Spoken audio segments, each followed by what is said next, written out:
ఈ ఫిబ్రవరి 2024లో థియేటర్స్‌లో రిలీజ్ అవుతున్న మూవీస్ లిస్ట్ ఒకసారి చూద్దాం. ముందుగా 'సుహాస్' హీరోగా నటిస్తున్న 'అంబాజీపేట మ్యారేజ్ బ్యాండ్' ఈ ఫిబ్రవరి 2న థియేటర్స్‌లో విడుదల కానుంది.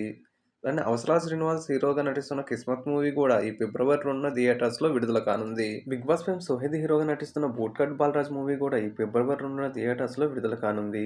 అలానే 'ధీర', 'హ్యాపీ ఎండింగ్' మూవీస్ కూడా ఈ ఫిబ్రవరి 2న థియేటర్స్‌లో విడుదల కానున్నాయి. ఇక 'జగన్మోహన్ రెడ్డి' గారి బయోపిక్‌గా వస్తున్న 'యాత్ర 2' మూవీ కూడా ఈ ఫిబ్రవరి 8న థియేటర్స్‌లో విడుదల కానుంది. అలానే సూపర్ స్టార్ రజనీకాంత్ 'లాల్ సలాం' మూవీ ఫిబ్రవరి 9న థియేటర్స్‌లో గ్రాండ్‌గా రిలీజ్ కానుంది.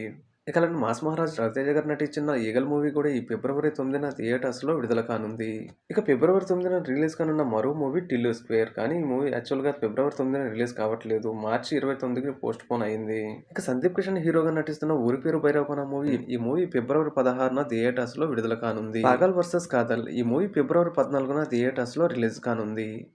'ఆపరేషన్ వ్యాలంటైన్' ఈ మూవీ ఫిబ్రవరి 16న థియేటర్స్‌లో విడుదల కానుంది. ఇక 'మేచర్ మ్యాన్' గోపీచంద్ హీరోగా నటిస్తున్న 'భీమా' మూవీ ఫిబ్రవరి 16న రిలీజ్ డేట్‌గా ఎంచుకోగా కొన్ని కారణాల వల్ల ఈ మూవీ ఫిబ్రవరి 16కి రావట్లేదు. మార్చి 8కి ఈ మూవీ రిలీజ్ డేట్ వాయిదా పడింది. 'గ్రౌండ్' ఈ మూవీ ఫిబ్రవరి 23న థియేటర్స్‌లో విడుదల కానుంది. ఇక సంతోష్ శోభన్ హీరోగా నటిస్తున్న 'జోరుగా హుషారుగా షికారు పోదామా' ఈ మూవీ ఫిబ్రవరి 29కి థియేటర్స్‌లో రిలీజ్ కానుంది. మరిన్ని మూవీ అప్డేట్స్ కోసం ప్లీజ్ మన ఛానల్ సబ్స్క్రైబ్ చేసుకోండి. Have a great day.